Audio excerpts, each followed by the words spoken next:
For 3 years, the bottle of cheap whiskey has been my most faithful companion as I confront the shrinking walls of my apartment and the haunting memories of a mission that shatter my life.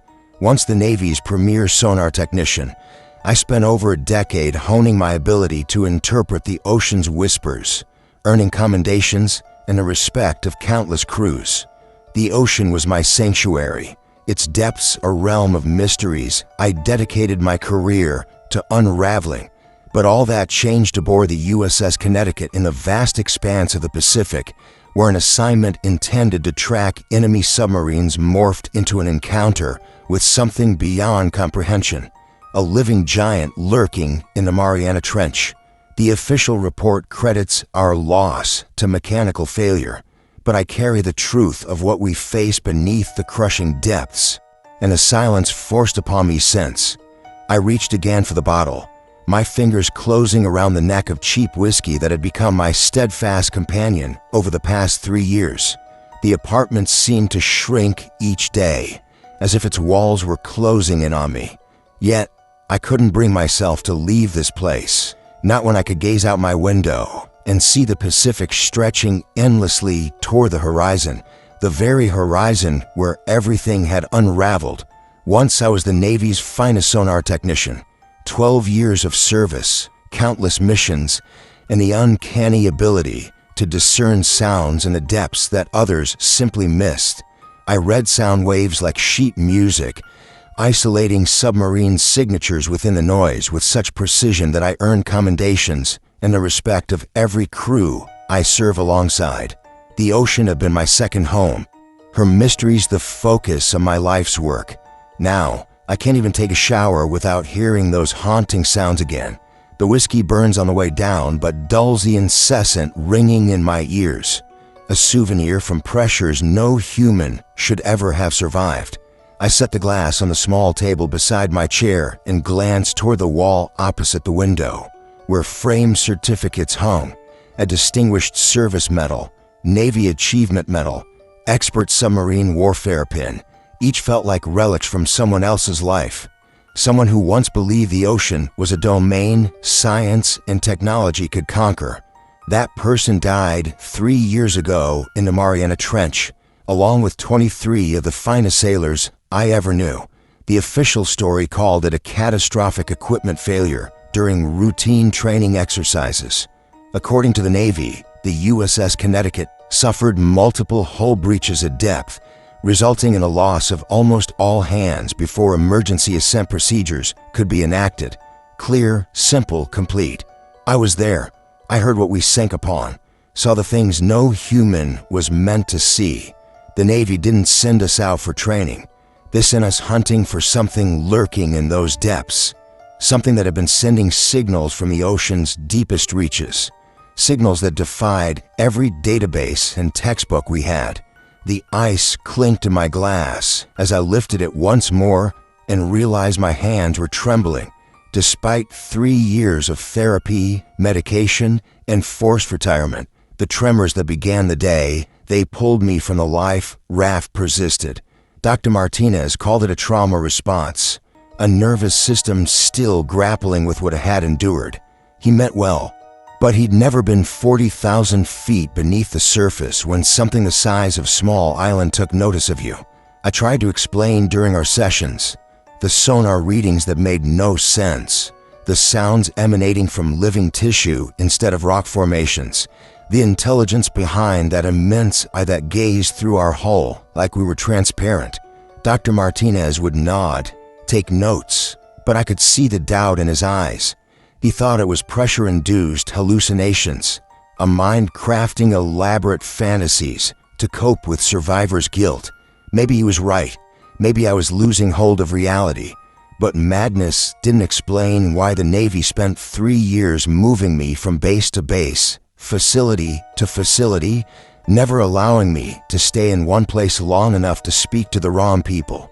Madness didn't explain why my former crewmates, Tyler Foster and Brandon Lee, had vanished into the military medical system, shuffled between hospitals each time I reached out. Madness certainly didn't explain the non-disclosure agreements I was forced to sign. documents so classified that reading them demanded security clearances higher than those held by most admirals. I rose and pressed my palm against the cool glass of the window.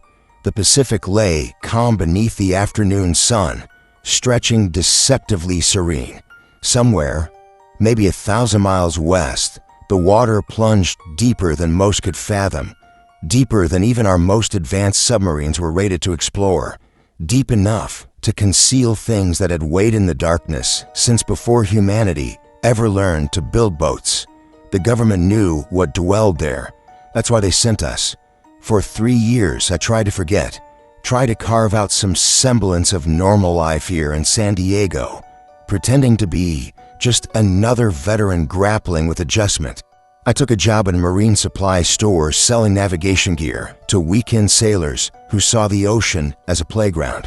I picked this apartment, purposely facing away from the harbor, thinking that the view of open water might reconnect me to something I'd once loved. Instead, it became a daily reminder that the world was not what we thought it was. The bottle was nearly empty now, shadows growing longer around me. I'd spend hours here this afternoon, in fact, most afternoons, wrestling with the question of whether today might be the day I finally told someone the truth. Not a therapist, not a government debriefing officer. Someone who would truly listen, who might believe that the USS Connecticut had not succumbed to equipment failure. We were murdered, sacrificed, given to a presence inhabiting depths where pressure should have reduced any living thing to paste, something that had sent those signals from the deep long before humans walked the earth. The Navy had tracked those signals for years, maybe decades. Eventually, they sent us down to make contact. They just never told us we were not meant to return. I reached for the glass again, noticing it was empty. When that happened, the bottle was almost finished too, meaning I'd been drinking more than usual. Dr. Martinez would have something to say about that, though he'd never watched his friends die while something the size of a city moved beneath them in a crushing dark. The apartment was uncomfortably quiet despite the hum of traffic and distant voices below. That silence haunted me. It took me back to those moments when everything went wrong. The terrible quiet before our sonar screens revealed something impossible rising from the ocean floor. Something no textbook, no manual predicted or explained. I needed to tell someone, not because I believed it would change anything. The government had made it clear some truths were too dangerous to share, but because 23 good people had died for this truth, and they deserved better than to be erased as casualties of equipment failure. Maybe, just maybe, I was finally drunk enough to be honest about what happened down there, about the mission they sent us on, about the things we found in the ocean's deepest chasms, about the reason only 3 of us survived to reach the surface. I sank back into my chair and grasped the bottle one last time. If I was going to break every agreement I'd sign and face whatever consequences lay ahead for telling the truth, I'd have to start at the beginning, back when I still believed the Navy was sending us out to track Chinese submarines, and the greatest threat was simply staying undetected. The official narrative claimed a catastrophic equipment failure was responsible for the loss of the USS Connecticut and her crew. A mechanical malfunction during routine training that led to multiple hull breaches and an emergency ascent that tragically failed. I was there, present for every moment of that official account. But beneath this sanitized explanation, I knew the truth was far darker. We weren't on a mere training exercise. We had been dispatched to the deep ocean's abyss, hunting for something that defied explanation. The Navy didn't tell us the real reason for the mission. The signals emanating from the abyssal depths, signals that didn't match any known geological or biological source, signals that indicated a presence far beyond anything documented in our databases. We were sent to investigate, to make contact with an entity that lived where no human had ever ventured before. The creature we encountered was enormous, alive, intelligent, and utterly alien. Its acoustic signature pulsing like a heartbeat, with a presence that challenged every understanding of life beneath the waves. As we descended beyond every operational limit, the whole stress grew unbearable, and the creature's embrace tightened around us. It was no mindless beast, but an ancient intelligence, vast beyond comprehension. Our systems faltered under the pressure, the physical weight outside mirrored only by the mental weight within. Our submarine was crushed, our crew lost to depths where no human was meant to survive.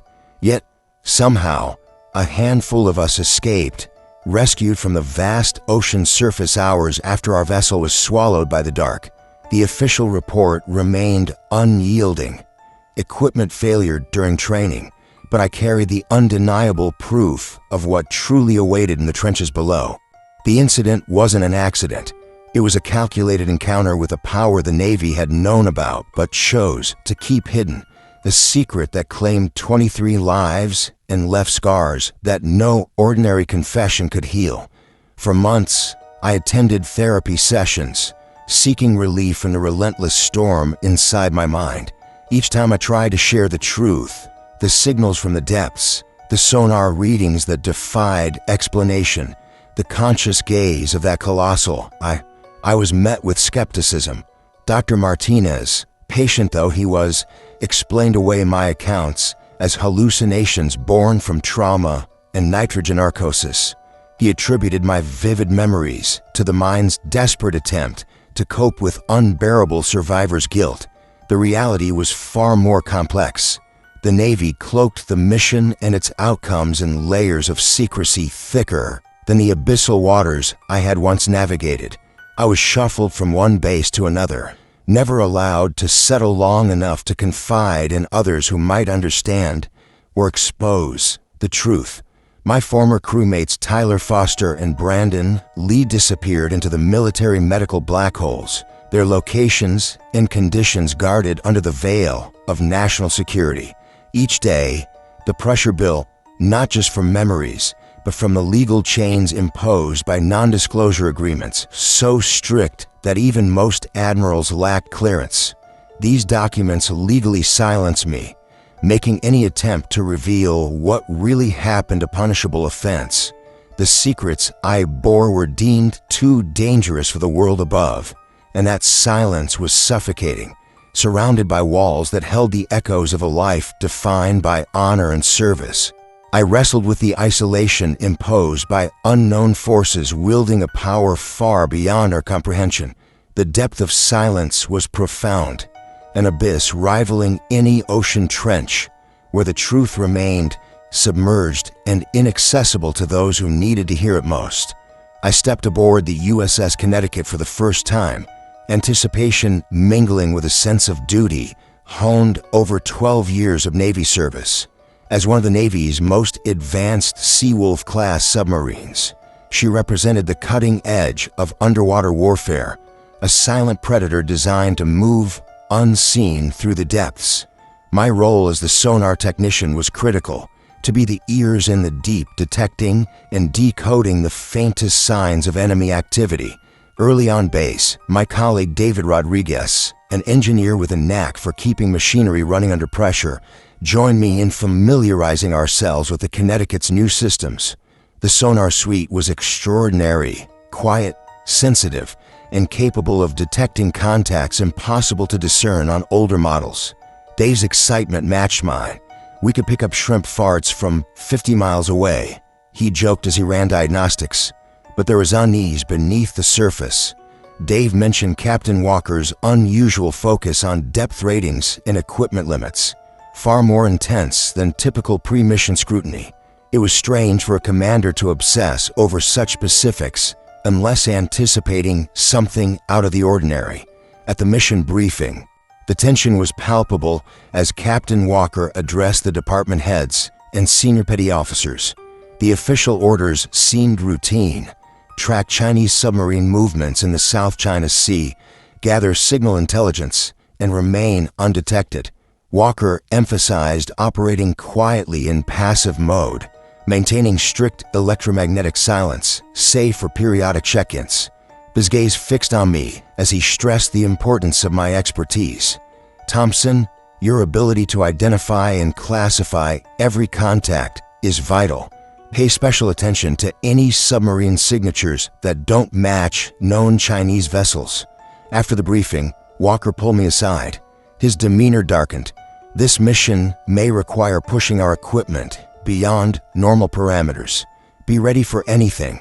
The implication was clear but unspoken.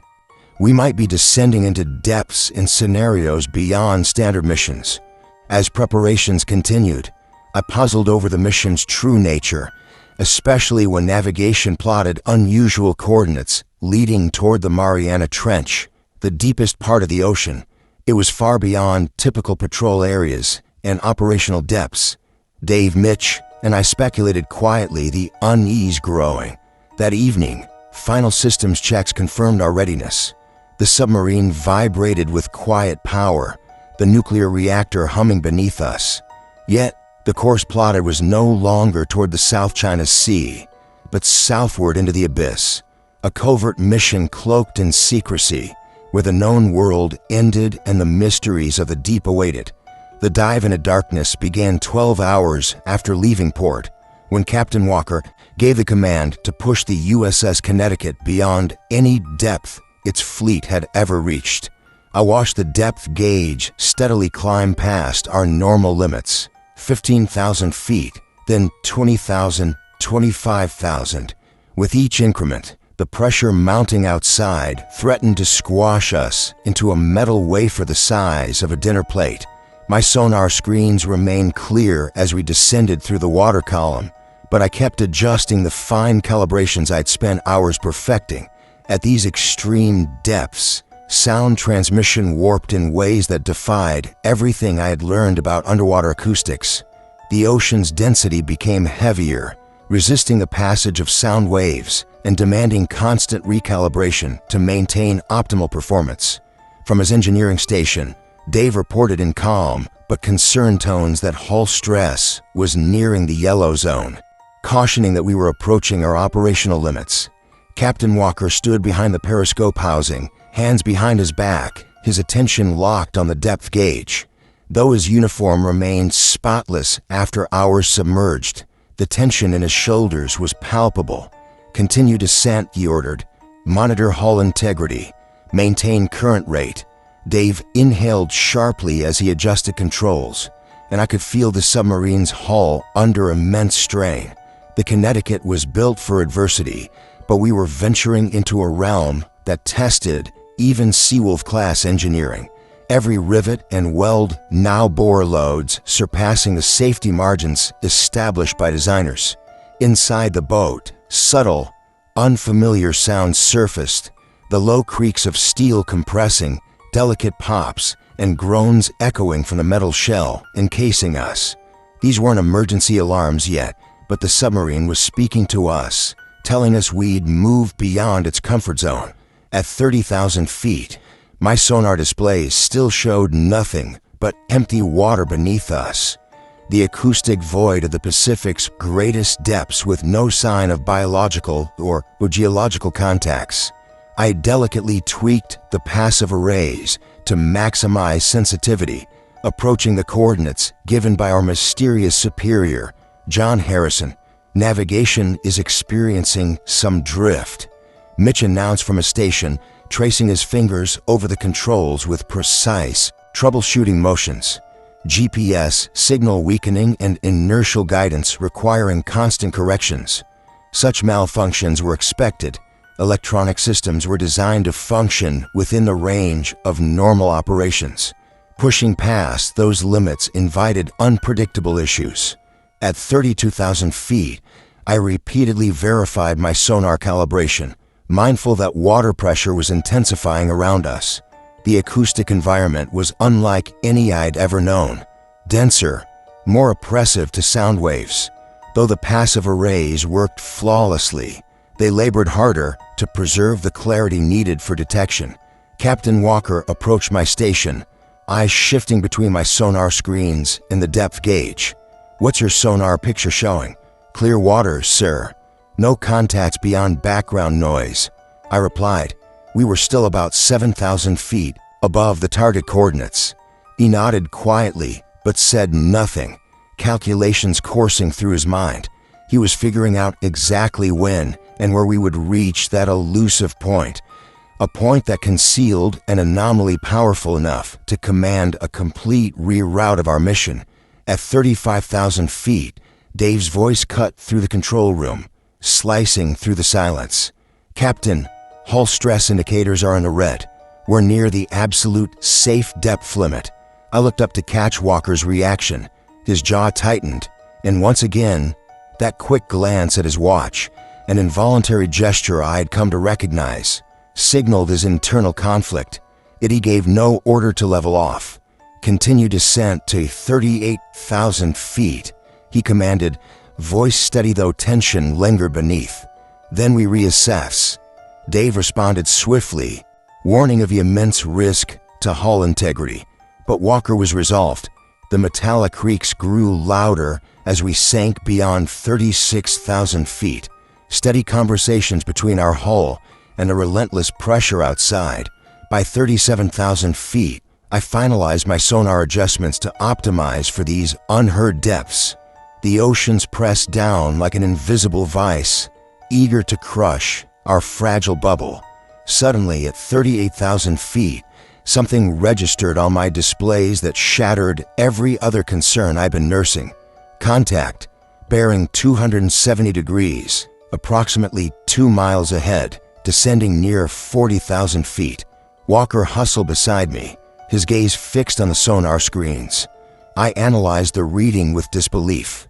The contact was immense, comparable in size to a small island, but it exhibited acoustic features more akin to living tissue than rock or man-made objects.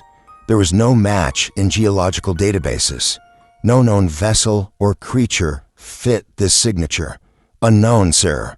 The pattern wasn't static. It pulsed rhythmically, 12-second intervals like the steady thump of a heartbeat reverberating through the water. Captain, I said, voice sticky with dread, this contact is pulsing regularly. The intervals match a biological signature. Walker studied the screen before speaking quietly. Reduced distance. Let's investigate. Dave's alarm cast cold water on that plan. We're at max safe depth. Further descent risks catastrophic failure. But Walker's command left no room for debate. Continue descent. We must identify the contact. The Connecticut angled downward, ballast tanks adjusting as we plunged deeper into an abyss eager to squash us flat as an empty can. With each rhythmic pulse, vibrations rolled through our hull like the heartbeat of a leviathan pressing against our fragile enclosure. There was no mistaken geological phenomena here.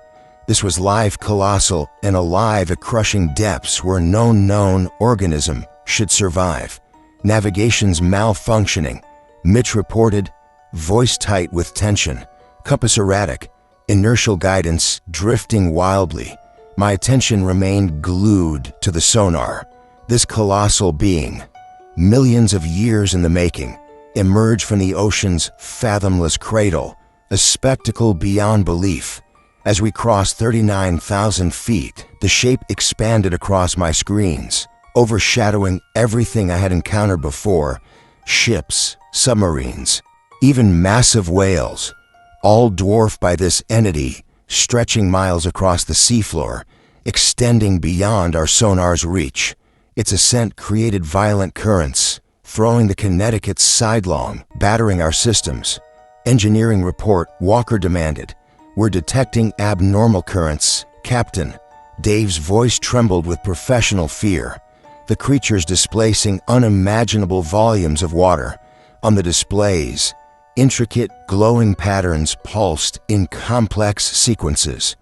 Not random bioluminescence, but a language of light and sound communicating through the crushing blackness. Mathematical progressions, deliberate signals. Descending again, 35,000, 30,000, 25,000 feet. At last, at 20,000 feet below us, the creature halted its rise. We shared a breathless pause, broken only by the quiet electronic hum and our hulls complaining groans. The contact hovered, holding position with an eerily controlled neutral buoyancy, conscious, aware, watching. "Sir," I whispered, "the contact is holding stationary directly beneath us." Walker peered over my shoulder, tension etched on his face. "What's it doing?" Before I could answer, a part of the creature shifted, a giant organic mountain seemingly growing from its vast mass, reaching slowly outwards toward us.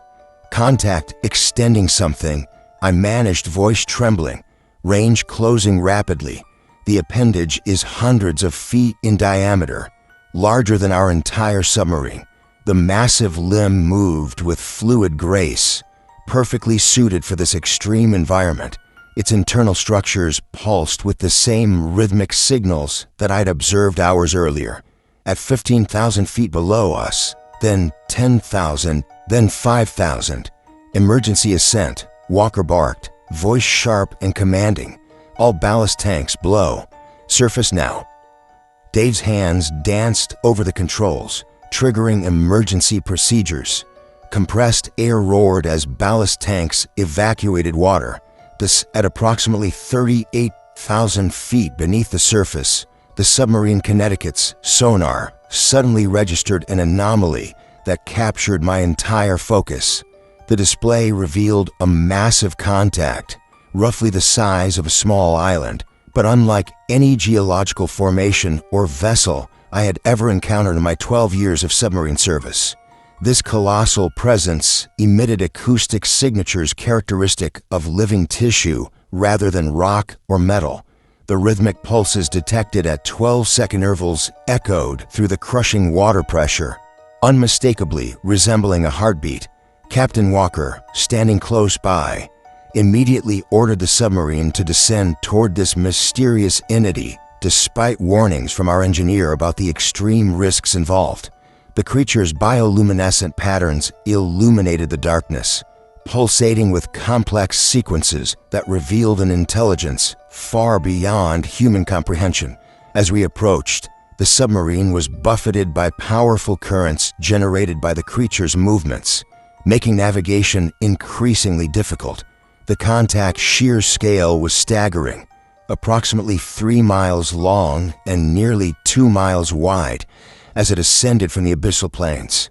At one point, a massive appendage extended from its body, hundreds of feet in diameter and moving with calculated grace, reaching directly toward the Connecticut. Then, chillingly, a portion of this appendage opened to reveal a gigantic organic eye, focused sharply on our submarine as if studying every detail with deliberate intent. Our emergency ascent procedures were thwarted by powerful downward currents induced by the creature, and soon our pressure hull began to crack under the unimaginable stresses. The creature's massive tentacles wrapped gently but inexorably around the submarine, its grip tightening as catastrophic structural failures and flooding engulfed the vessel. Despite multi-layered engineering safeguards, the relentless pressure and mechanical damage overwhelmed our defenses.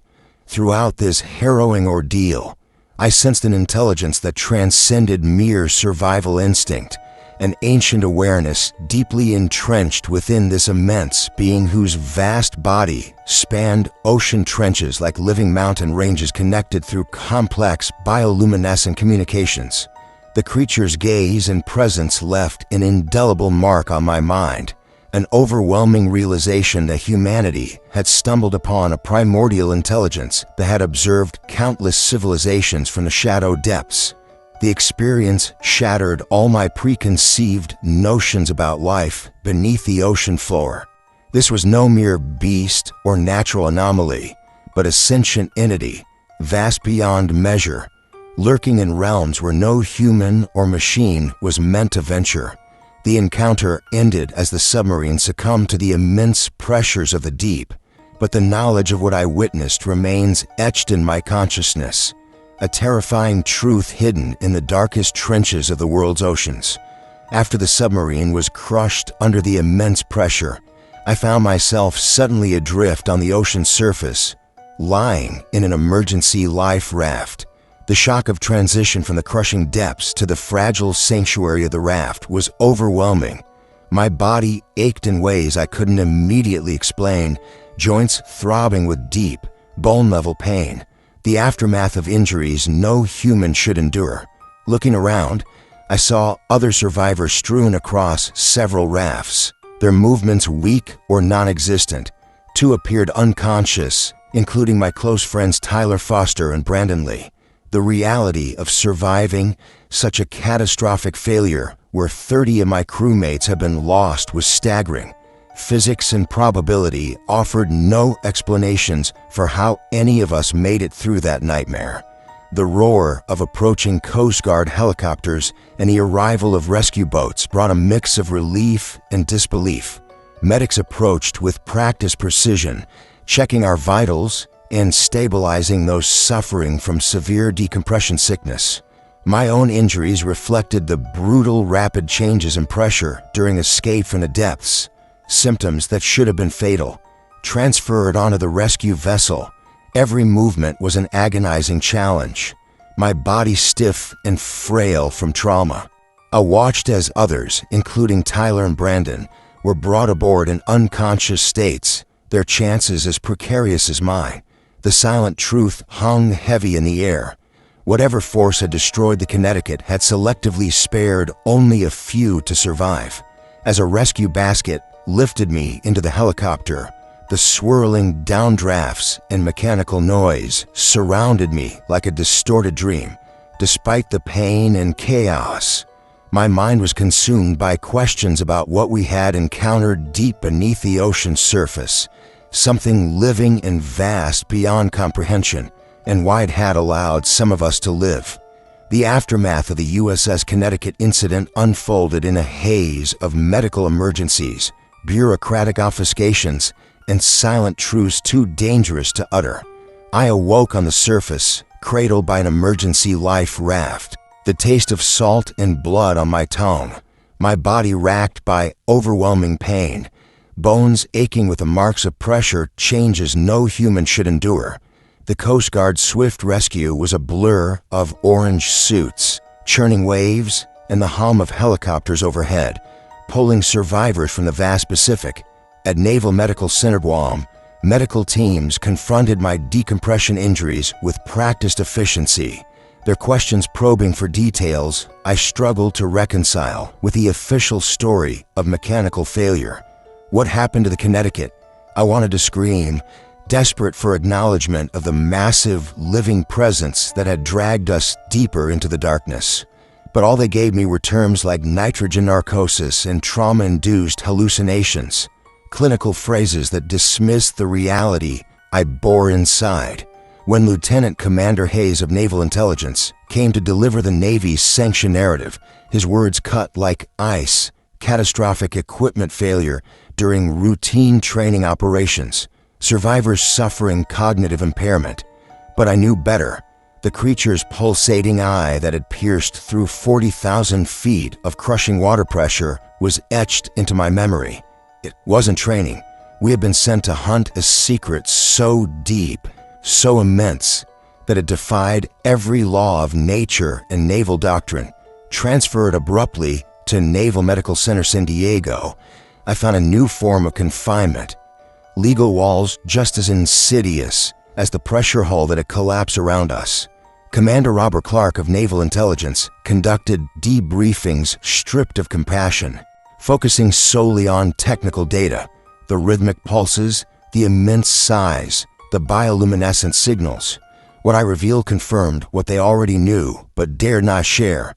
The creature was not an anomaly, but part of a hidden ecosystem tracked globally, their presence recognized but condemned to secrecy.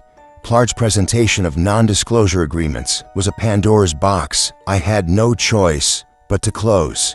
Sign and accept silence, or face court-martial and life behind bars for speaking truths deemed treasonous.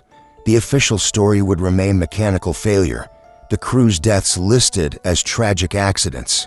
Behind closed doors, their sacrifice was a data point, a step toward understanding entities that dwarf humanity in both size and intelligence. The aftermath was more than physical recovery. It was an isolation anchored in secrecy and unresolved loss. The Navy took care of my body with compensation and medical benefits, but my mind was left adrift. Every attempt to reach out to the families of fallen comrades met with rehearsed condolences shaped by fabricated narratives. Former crewmates vanished into classified medical programs, severed from one another and the truth. Journalists dismissed my accounts as hallucinations from a traumatized mind. They had nothing to verify my claims, no evidence to challenge the Navy's tightly controlled narrative. Months of therapy, medications, and breathing exercises helped to dull the panic, but could not erase the knowledge I carried. The ancient intelligences haunting the ocean's abyss were watching still, their secrets buried beneath layers of governmental silence. In the quiet of my apartment, removed from the ocean yet unavoidably tethered to its darkest depths, the heavy weight of truth settled over me. The submarine was lost, 23 lives taken, and I was left with memories that no one could know and nightmares that no medicine could cure. The aftermath was a life marked by silent vigilance, a witness burdened with the truth of what lives beneath, and a realization that humanity's dominion is fleeting before eyes older than time itself. The bottle of whiskey was my refuge once again, its worn label familiar against my trembling fingers. My apartment, a cramped space in Pacific Beach, seemed to shrink with each passing day, the walls closing in as if mirroring the weight on my mind. Yet I remained tethered to this small room, unwilling to flee from the view outside my window, the endless expanse of the Pacific Ocean. That vastness was a constant reminder of where everything had unraveled. Once I was the Navy's top sonar technician, 12 years aboard submarines, countless missions, and a keen ear attuned to the ocean's whispers had earned me respect and commendations. The ocean was my second home, its depths a world of secrets I had dedicated my life to unraveling. Now, even the simple act of taking a shower brought back those haunting sounds, the echoes of the immense pressure and the unforgiving silence from the abyss. The whiskey numbed the ringing in my ears, a cruel souvenir of experiences no one should endure. Around me hung framed medals and pins, Distinguished Service Medal, Navy Achievement Medal, Expert Submarine Warfare Pin, tokens of a life that once felt purposeful but now seemed like relics of a past self. That self had perished 3 years ago in the Mariana Trench, along with 23 of my closest shipmates. Officially, it was a catastrophic equipment failure during a routine exercise, a sanitized narrative that dulled the sharp edges of loss. But I know the truth. We were sent into the dark, not for training, but to hunt something buried deep where no human was meant to go. I tried to move on, to piece together some semblance of normalcy in San Diego. I took a job selling navigation gear at a marine supply store, surrounded by weekend sailors blissfully unaware of the ancient watchers lurking beneath the waves. Yet, even the hum of electronics reminded me of that enormous eye, staring through crushing water pressure. The isolation was suffocating. My military experience was tainted by knowledge I could neither share nor escape. The panic attacks began 2 months after discharge, triggered by the rhythmic crash of waves against Crystal Pier, the same 12-second intervals I had heard beneath the ocean, echoing the enigmatic pulse of that living behemoth. Dr. Martinez, my VA therapist, patiently tolerated my carefully edited accounts, never pressing me to unveil forbidden truths that were sealed by legal bindings. Reaching out to the families of my fallen crewmates was another trial. Each conversation ended with rehearsed grief shadowed by official lies. They believed their loved ones had died in mechanical failures. Unaware, they had been sacrificed to secrets buried deeper than any trench. Attempts to contact fellow survivors were met with silence and bureaucratic red tape. Medical statuses cloaked in national security, ensuring our stories would never coalesce into truth. Even when I approached the press, skepticism dismissed my words as fantasy, a traumatized veteran's hallucination lacking tangible proof, a narrative no journalist would risk pursuing without corroboration I was forbidden to provide. 3 years later, the truth remains buried beneath layers of classified agreements and a government's promise of silence. The knowledge that gargantuan, ancient intelligences dwell silently in the ocean's deepest shadows is a burden I alone carry. They watch humanity like insects, their awareness spanning eons, the ocean floor glowing with their cryptic communication. I sell sonar and navigation equipment to those who see the ocean as a playground, unaware of the real predators lurking in darkness beyond comprehension. I live fenced in by silence, trapped by truths that demand sacrifice and a life of isolation, knowing the ocean keeps its secrets well, but beneath its calm surface, the watchers remain patient and powerful, awaiting a time only they foresee. The bottle was nearly empty as I sat alone in my apartment, the dimming light casting long shadows across the room. 3 years had passed since the Connecticut's descent into the Mariana Trench, yet the weight of that truth pressed on me daily. The non-disclosure agreements I had signed bore down like chains, forbidding me from sharing the reality of what had transpired. The Navy had hidden the truth behind terms like equipment failure and routine training, but I knew better. The psychological scars manifested relentlessly, nightmares filled with that colossal eye watching us through 4 miles of unforgiving water, with tentacles wrapping gently yet unyieldingly around our submarine, dragging us deeper into the abyss. Anxiety attacks struck when the ocean's distant roar echoed against my walls, the rhythmic pulse of the creature's signals imprinting on my mind like a haunting refrain. The isolation was suffocating. I carried knowledge that no one could hear, or if they did, they would silence it. Attempts to connect with others who had survived, or with the families of those lost, were met with cold walls of secrecy. The official records erased the true cause of our loss, substituting carefully crafted narratives of mechanical failure. The survivors were scattered, relocated to prevent any collective voice from speaking openly. The government silence was a prison as real as any metal hall. The truth I bore was a burden heavier than any oceanic pressure, a solemn weight that no commendation or medal could alleviate. I harbored the knowledge that we were not alone on this planet, that ancient, intelligent life thrived in crushing depths beyond human reach, silently observing us. And though I had been released from that watery grave, the grip of silence held tighter than ever. Every day was a battle to reconcile the reality I knew with the world I had to live in, a world blind to the monstrous secrets beneath the waves and deaf to the stories of those who had paid the ultimate price for uncovering them. The weight of truth was mine alone to bear. The final realization, years after the catastrophic mission, I have come to a sobering acceptance of the burden I carry, the inescapable truth that humanity shares this planet with ancient intelligences dwelling deep within the ocean's abyss. These entities operate on timescales far beyond human comprehension, their existence entwined with the very formation of Earth itself. From my quiet apartment, gazing out over the serene Pacific, I recognize that beneath its calm expanse, monstrous beings the size of mountains stir within trenches deeper than the tallest peaks.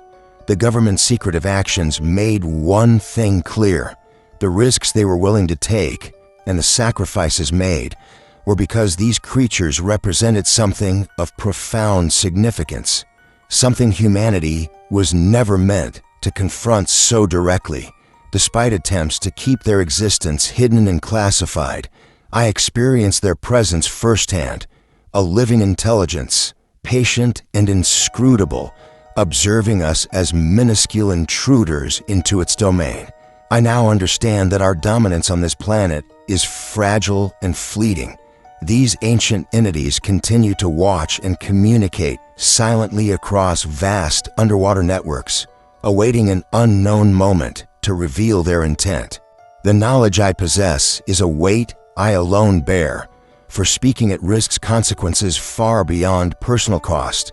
The ocean guards its secrets with impenetrable silence, but I was there at the moment humanity pierced the darkness. And when the time comes, these watchers of the deep will no longer remain hidden.